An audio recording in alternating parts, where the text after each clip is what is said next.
Bismillahirrahmanirrahim. Today we will begin with the chapter of nematodes.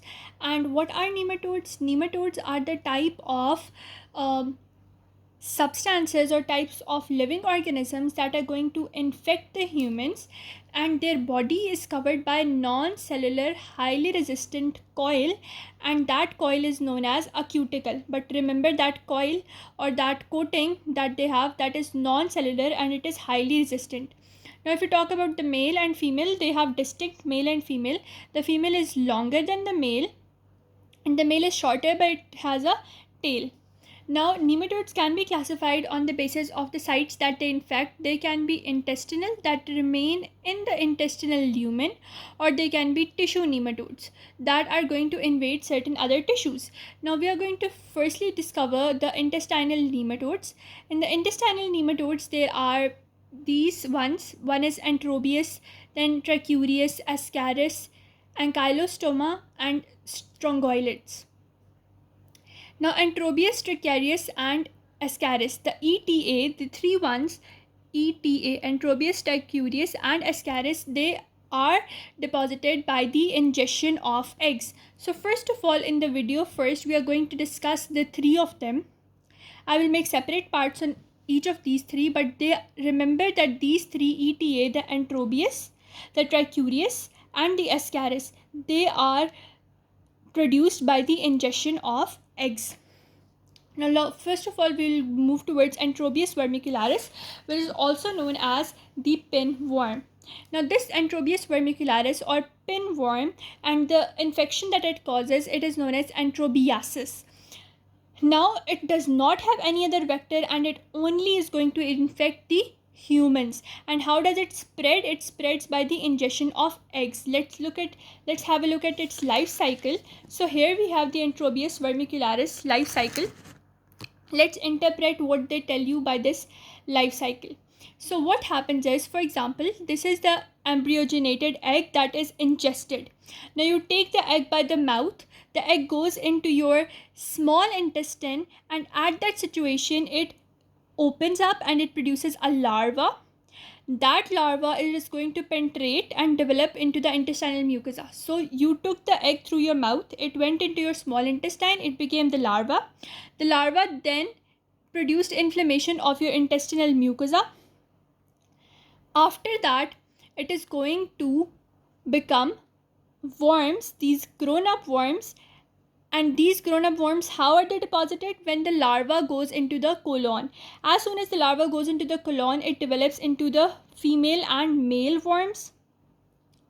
Now, what happens at night time? The female worm, it goes into the perianal region. At the perianal region, it produces a large amount of eggs. Thousands of eggs are laid in the region.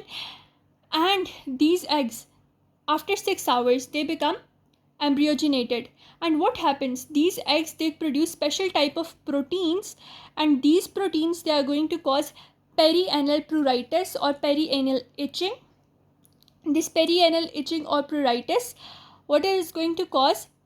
It is going to cause the children that are younger than 12 years, because this Entrobius is going to affect children younger than 12 years. What it will produce? It will produce that itching.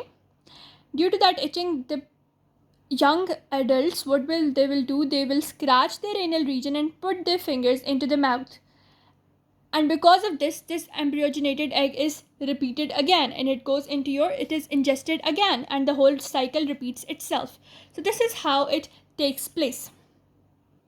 So now, if you're going to diagnose it, what you're going to do is, at night time, you can add a tape, a scotch tape at the perianal region, and you can get these eggs and you can observe them under the microscope. Second thing is that in the stool, you can examine not these eggs, rather the grown up white worms. They can be seen near the anal region or in the stools that are present in the diapers, because it affects younger children only. And the main thing or the treatment that we can give to these patients is via the mnemonic AMP. There are 3 drugs. One is albendazole, second is mebendazole, and third one is, you can remember it by PAM, that is parental pamoate. Parental pamoate. But it only, these three drugs, they can only kill the adult forms, not the eggs. So the adult forms in the colon, especially because adult form are only present in colon. So retreatment after 2 weeks is still required, because the eggs that are still there, they can cause infection again and again. Now, how can we do the prevention? First of all, if the children, they are wearing the clothes, their clothes should be washed, their bed sheets should be washed. During preparation of food, hygiene should be maintained, there should be washing of the hands, and all the clothing that is present on that child's body, they should be removed, they should be washed, and there should be clean clothes that are administered to that child. So this is, we have studied everything regarding Entrobius vermicularis. It's the whole entrobiasis infection that it causes, the two tests, that is Scotch tip test and the stool test, and the itching that it causes, how it is respread, and its treatment. The treatment, it is majorly going to affect on the adult forms in the colon. The treatment is AMP, albendazole, mebendazole, and parental pamoate. But retreatment after 2 weeks is still required, because these egg stages are still there, and prevention I have told you. So this is about Entrobius. In the next video, we will be discussing about Trichuris trichuara.